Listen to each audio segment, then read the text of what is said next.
Ici Louis Lemieux, député de Saint-Jean, à Saint-Blaise-sur-Richelieu. Le sur-Richelieu, c'est au bout là-bas, la partie villégiature sur le bord de l'eau. Et ici, c'est la partie village de Saint-Blaise. Saint-Blaise qui est l'autre municipalité de la circonscription de Saint-Jean. Ce que vous regardez en ce moment, c'est Studio Saint-Jean, la chaîne YouTube de votre député au service de la communauté, pour communiquer plus et communiquer mieux, avec vous et entre nous. Voici d'ailleurs un exemple de ce que ça donne.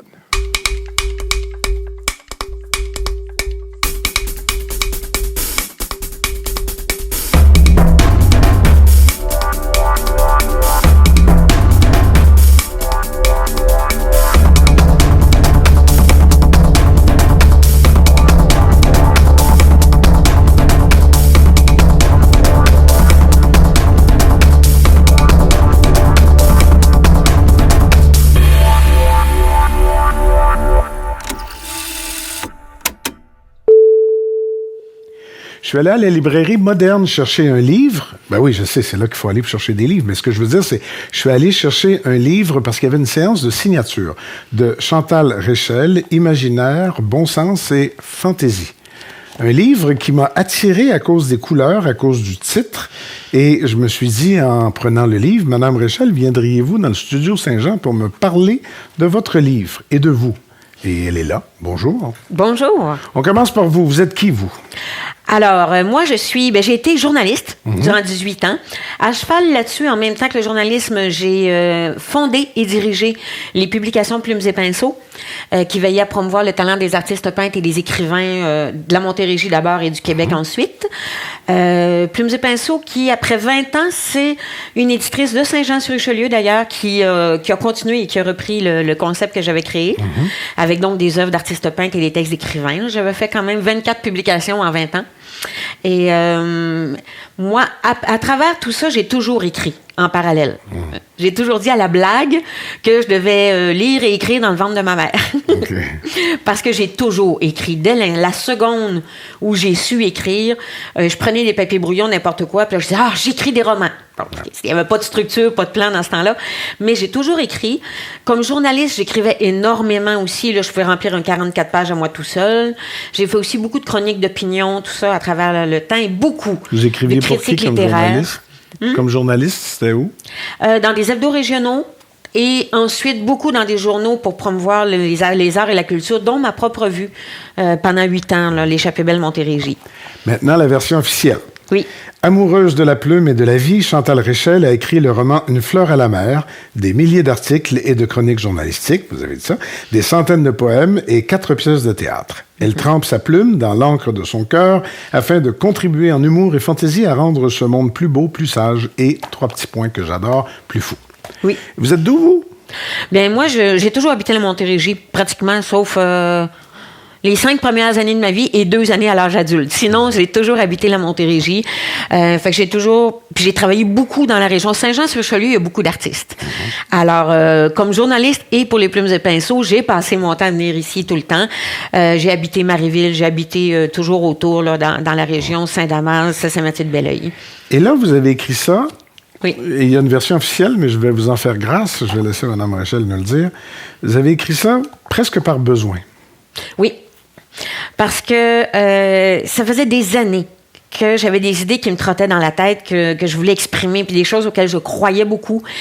Mais je me disais, oui, mais ça se met pas nécessairement dans un roman. Puis un jour, j'ai décidé de l'assumer. Ça va être un livre différent. Pas nécessairement un roman. Pas d'ailleurs. Au début, je me plais à dire, j'ai hâte de voir dans quelle catégorie les libraires et les bibliothécaires vont me caser. Vous avez fini où? Ça dépend des librairies et ça dépend des bibliothèques. Parfois, je suis roman, parfois, je suis essai, parfois, je suis chronique blog. Ça dépend des endroits. Mais je voulais un livre différent qui dirait à quoi ressemblerait le Québec dans un monde idéal. Tant au niveau de l'éducation, de la politique, de la justice, de la santé, de la bouffe, de la mode, des préjugés de l'ignorance que j'appelle, sur tous les sujets, même des sujets plus farfelus. Parce que dans ce livre-là, j'alterne des réflexions qui sont profondes, oui, mais j'y mets aussi beaucoup d'humour. Pourquoi? Parce que, primo, je me prends pas pour une autre. Et deuxièmement, je crois que l'humour est un élément essentiel dans un monde idéal. Fait qu'il y a un petit chapitre foufou qui dit que dans un monde idéal, tout le monde aurait un chien. Il y a aussi un chapitre sur le climat qui est un peu rigolo aussi. Mais en même temps, il y a un hommage au Québec à travers ça. Il y a un hommage aux artistes du Québec aussi, à l'intérieur. Je me plais à raconter des histoires, des anecdotes, des courts récits, des confidences aussi. Quand je parle d'immigration, ben je parle de mon père, qui est parti de la Belgique. Pourquoi il a quitté la Belgique? Pourquoi il s'est emmené au Québec pour rencontrer ma mère et faire en sorte que j'existe? C'est pour ça que c'est le livre de tout ce que j'ai écrit, en fait. Toutes catégories confondues, que ce soit poème, que ce soit chanson, pièce de théâtre, roman. Tout ce que j'ai écrit dans ma vie, ce qui me ressemble le plus, c'est ce livre-là. J'y ai mis mes valeurs, mon cœur, ce en quoi je crois. J'y ai mis mon humour et j'y ai mis des idées qui me sont chères depuis longtemps. Allez-vous vous présenter, vous? Jamais. OK. Phew. Bon, d'abord, le Québec que vous voyez, on est-tu bien loin de ça, là? Ça dépend des sujets. OK. Dans le domaine de la culture, par exemple, je dis que dans un monde idéal, ben, ce seraient nos artistes du Québec. Avec les mêmes talents, la même imagination extraordinaire. Ils ont un esprit d'entreprise et de dévouement. Ils travaillent fort et avec tellement de cœur et d'âme que je ne changerais pas le talent des artistes du Québec, mais je changerais la façon dont ils sont perçus et rémunérés et respectés. Fait qu'il y a des choses où on n'est pas tellement loin, puis il y en a d'autres où on est très loin. Comme? En politique. Oui. On fait quoi pour avoir un Québec idéal en politique? C'est pour ça que je dis que je me présenterai jamais, parce que je l'ai dit au début. Je dis, OK, utopie et politique, ça ne semble pas aller ensemble pour plusieurs personnes, mais je dis que oui. À chaque campagne électorale, j'ai le goût de me sauver dans une île déserte, là, et ça a été encore le cas dernièrement. Mais ce que je verrais, c'est aucun parti politique. Ça, c'est très loin de la réalité actuelle. Oui, ça, vous n'êtes pas loin de l'utopie, là. Là, c'est pas loin de l'utopie. Pourquoi je dis ça? Ben, je l'explique en long et en large dans le chapitre, bien sûr, mais pour qu'au lieu d'avoir des confrontations entre les partis, comme il y a beaucoup souvent, ben, d'avoir des gens qui travaillent ensemble obligatoirement pour qu'il y ait moins de corruption. Parce que c'est difficile de financer, de trouver 51% de députés corrompus. Là, on s'entend que c'est presque impossible à trouver. Plus difficile que de financer un certain parti, des fois. Mais là, on a le financement populaire au Québec. Il n'y a pas personne qui peut donner plus que 100 $ à n'importe quel candidat. Oui, mais je parle du financement d'entreprise, là, puis des choses comme ça. Il n'y en a pas de ça. Au Québec, non. Au Canada, la limite de dépenses est beaucoup plus élevée, mais au Québec, c'est 100 $. Puis les entreprises n'ont pas le droit de donner. C'est juste les personnes. Alors, vous pouvez. Mais il y a eu un petit passé le de passé, corruption qui a déjà été là. Moi, je parle d'aujourd'hui, là. Okay. Mais c'était pas pour vous contredire, c'est parce que quand vous parlez du système politique, effectivement, on a un système confrontationnel à la base. Oui. C'est supposé être comme aux États-Unis, la gauche puis la droite, puis bon. Là, on est rendu à 4 partis, ça a changé un peu la donne. Et effectivement, la transpartisanerie est de plus en plus à la mode. Je sais pas comment on ferait pour avoir pas de parti, mais l'avez-vous trouvé, vous? Je lance l'idée, oui. Juste des députés indépendants, puis que quand on se déplace pour aller voter, on fait un crochet pour la meilleure personne pour nous représenter dans notre comté. Ensuite, un autre crochet pour la meilleure personne pour être premier ministre ou première ministre. Et finalement, je dis, tant qu'à se déplacer aux urnes, on pourrait peut-être se déplacer pour des grands projets de société. Est-ce qu'on a le goût, par exemple... Des référendums comme aux États-Unis, là. Ça peut être référendum, ça peut être, on veut-tu un régime d'austérité ou pas? Ça peut être, est-ce qu'on veut, l'environnement, est-ce qu'on veut prendre un virage vert ou pas? Est-ce que, des grandes questions pour lesquelles les gens voteraient, et ceux qui sont élus seraient obligés d'y participer. Et que les postes de ministre, au lieu que ce soit une personne, ce seraient des comités. Ah. Par exemple, en éducation, je donne l'exemple, il pourrait y avoir des parents de jeunes au primaire, il pourrait y avoir un étudiant d'université, il pourrait y avoir un professeur, il pourrait y avoir, comme dans le domaine de la santé aussi, il y aurait tant médecins, infirmières, pharmaciens que des personnes dont la mère est placée en CHLD, une autre personne qui a un enfant qui fréquente Sainte-Justine, ou une personne qui a combattu et vaincu le cancer. Des gens des deux côtés qui formeraient des comités ensemble. Puis si dans tous les députés, il y aurait ça donnerait qu'il y aurait un poste de ministre qui n'a pas l'expérience, bien, il y a des députés qui s'engageraient à aller voir Par exemple, s'il n'y avait pas d'artistes, ben, ils iraient voir des artistes pour avoir leur pouls, puis que ce soit... Fait que c'est des choses originales comme ça, plus sérieuses dans le cas dont on parle. Oui. Mais il y a aussi... le chapitre de l'éducation, c'est peut-être celui qui me tient le plus à cœur. Avec, par exemple, des cours sur s'aimer soi-même, être bien dans sa peau, le respect de soi-même et des autres. Des cours comme... Des cours pour... faire des meilleurs citoyens, parce ça n'existe pas, ça, des cours pour être un meilleur citoyen, un bon conjoint, un bon parent. Fait que y a-tu de la place pour les mathématiques dans votre affaire? Il n'existerait plus de guerre, plus de viol, plus de meurtre. Okay. Tu sais, dans une utopie. Oui, dans une utopie, ce serait comme ça, mais il faut que ça commence par l'éducation. Mais il y a quelqu'un qui vous regarde avec toute votre, en ce moment, je présume, là, avec toute votre exubérance, avec toute votre... est-ce que... Et quand on regarde la page, quand on regarde la couverture, avec les couleurs différentes, les fonds différentes, est-ce qu'on est proche de la... Pas de la psychopop, mais est-ce qu'on est proche de la je sais pas comment l'appeler à part que psychopop, mais c'est péjoratif, psychopop, puis je voulais pas être péjoratif. Mais nouvelle vague, nouvelle... Non? Non, parce qu'il y a des idées d'abord qui sont complètement originales là-dedans aussi. Ouais. Comme je l'ai dit, il y a beaucoup de folie. Pourquoi? Pour l'humour. Il y a même un chapitre qui parle de que tout serait en couleur, là. Que tous les développements domiciliés, toutes les maisons seraient pleines de couleurs, pleines de formes différentes. Bon, il y a un côté imaginatif complètement fou.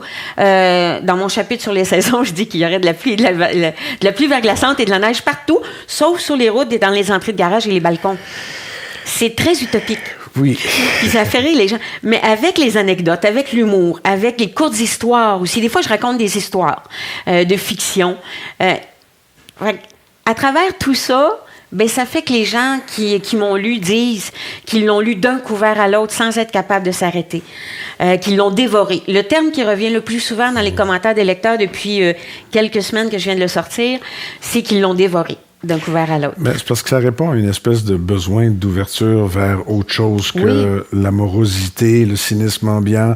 Quand on parlait de politique tantôt, ce qui domine dans la politique en ce moment, en tout cas à travers ce qu'on est capable de voir dans les médias sociaux et ailleurs, c'est un cynisme ambiant qui, moi, me désole et me frustre. C'est comme si la chose et le service public étaient sales, alors que c'est vraiment... A priori, en tout cas, là, avant de juger quelqu'un, a priori, il faut donner la chance au coureur et penser que tout le monde y va pour les bonnes raisons. Ben oui. Bon, Puis moi, c'est pour ça que, j'ai été journaliste longtemps. Puis avant d'être journaliste culturel aussi, j'étais dans d'autres domaines, puis j'ai vu qu'il y avait beaucoup de gens qui se lançaient en politique pour les bonnes raisons. La majorité se lance pour les bonnes raisons, pour faire du bien. Or... Je me suis dit, au lieu de critiquer et de chialer ce qui existe, on va trouver quelque chose qui pourrait être mieux que ça. J'ai dit, moi, je vais dire de quoi ça aurait l'air si tout était positif. Si on vivait dans un monde de paix et d'harmonie. Mais c'est pas un peu jovialiste, ça, quelque part? Peut-être. Mais pourquoi ne pas être trop optimiste? Il y a trop de drames. Oui, non, je suis d'accord, là. Mais c'est parce que se faire traiter de jovialiste, c'est un compliment, quelque part. Ça veut dire qu'on prend les choses du bon côté. On est capable de voir du beau dans ce qu'il y a. Bon. C'est un peu un contre-courant en ce moment dans le... Tu sais, je veux dire, sur les médias sociaux en ce moment... Oui, mais c'est pour ça qu'on en a tellement besoin. Oui, non, je suis d'accord. Moi, je vous ai invité ici pour ça. J'essaie juste de faire écho à ce que je soupçonne que les gens ont comme réaction en vous écoutant. D'ailleurs, version officielle maintenant. Imaginaire, bon sens et fantaisie. Bienvenue dans notre monde revu et corrigé à travers les lunettes lilas de mon imaginaire. Normalement, j'aurais vu rose, mais vous, c'est les lunettes lilas de mon imaginaire, de mon humour et de mes valeurs. Un joyeux délire où je m'enfuis de la réalité pour te présenter, cher lecteur, ouvert d'esprit. S'ils l'ont acheté, on imagine qu'ils le sont. Un monde utopique, rempli d'amour, de la nature, des enfants, du Québec, de l'art, de la bouffe, de l'environnement, etc.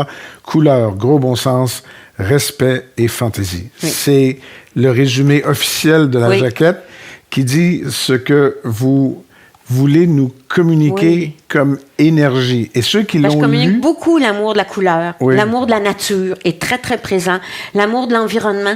En fait, moi, j'appelle pas ça... C'est pas moralisateur, par exemple. Non, pas du tout. On n'est pas dans la morale, là. Pas dans la morale. On est dans le voici de quoi ça relâche si c'était positif. Okay. Comme un monde où il n'y aurait plus de cause environnementale parce qu'on n'aurait plus de besoin.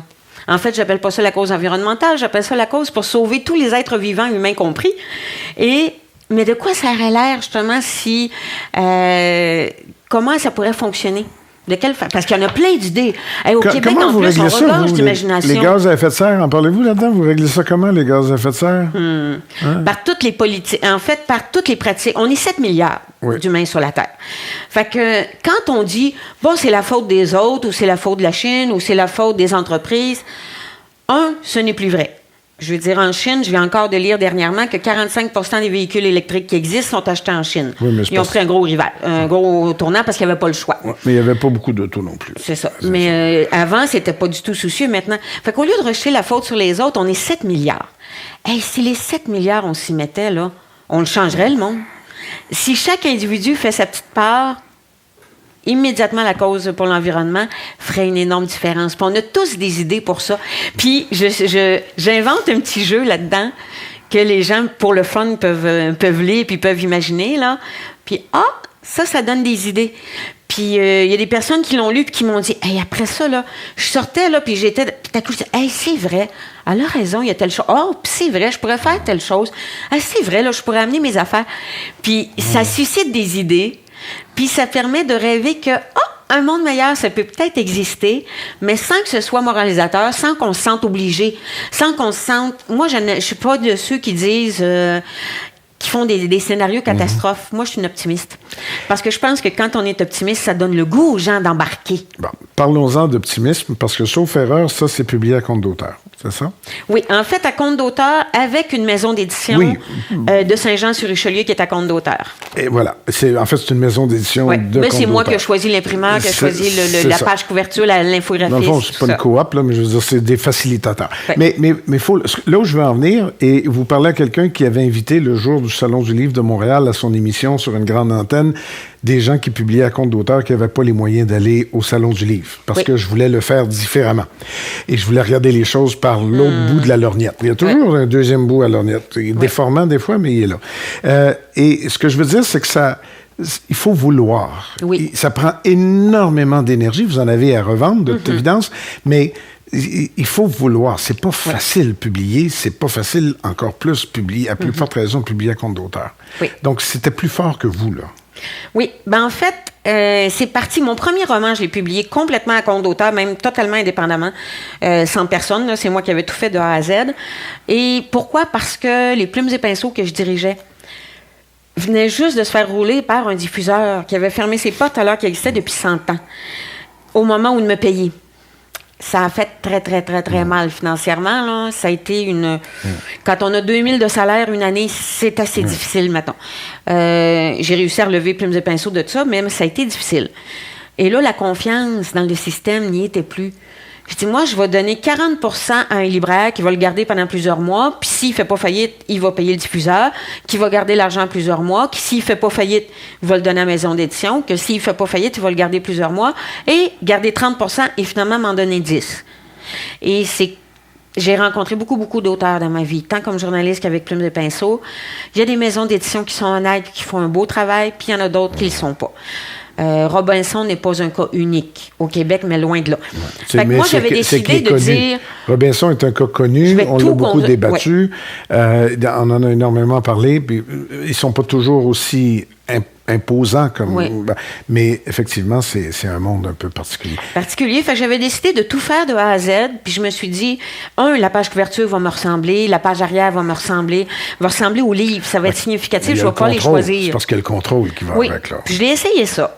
Puis là, pour le deuxième, j'ai dit, je vais essayer compte d'auteur, mais avec une maison d'édition qui, elle, a un diffuseur, puis elle a des salons où elle va avec les livres. Fait que j'essaie ça. Expérience différente aussi, puis ça va me permettre de comparer. Mais j'avais choisi le type d'infographie et l'infographiste parce qu'elle est tellement bonne. C'est Liliane Gaucher de Saint-Angèle-de-Mont-Noir. Puis elle travaille extrêmement bien. Fait que je l'avais engagée pour... elle m'a fait la page couverture de mes rêves. Là où je voulais en venir, c'est qu'il faut vouloir dire ce qu'on a à dire. Oui. Davantage pour le publier soi-même en plus.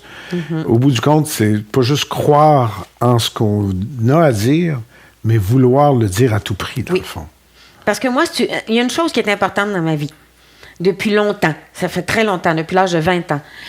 À l'âge de 20 ans, mes objectifs de vie sont devenus, entre autres, faire un travail et des loisirs que j'aime qui soient utiles à la société. Moi, si je publie quelque chose, je veux que ce soit utile.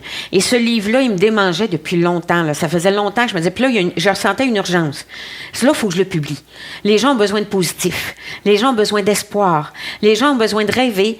Les gens ont besoin de croire. Les éco-anxieux ont besoin de croire que oui, on va s'en sortir au niveau de l'environnement. On a de l'imagination, des idées, de l'énergie, de la détermination. On va s'en sortir. Les gens ont besoin de croire que la politique, c'est pas juste corrompu. Ils ont besoin de croire qu'en éducation, il y a moyen que les professeurs, les parents, les élèves, la société, les villes, les bibliothèques, que tout le monde soit ensemble pour faire des meilleurs enfants. On dit toujours que ça prend un village pour élever un enfant. Fait que pour que les enfants soient les plus heureux, bien dans leur peau, pour faire des citoyens après ça qui vont bâtir un monde encore meilleur. J'extrais un des exemples que vous avez donné, chemin faisant, les éco-anxieux, parce que c'est un nouveau phénomène. Mm-hmm. C'est un nouveau phénomène qui, effectivement, nous est encore mal connu. On comprend ce que c'est, mais on ne comprend pas jusqu'à quel point ça... effectivement, vous êtes une espèce de contrepoison, là, vous, là. Oui. Pour ça, là. Mais c'est ce que j'aime.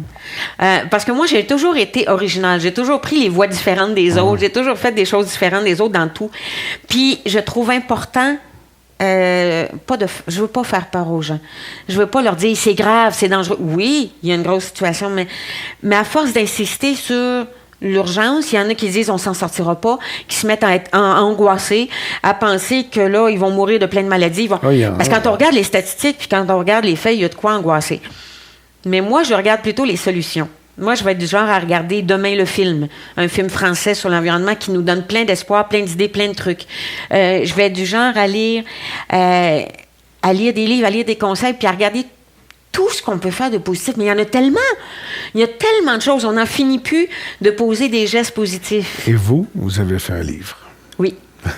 Et il y a un passant qui est sur un papier 100% recyclé de l'usine Cascade au Québec, imprimé au Québec, parce que l'usine Cascade a aussi beaucoup de gestes écologiques en plus d'avoir un papier écologique.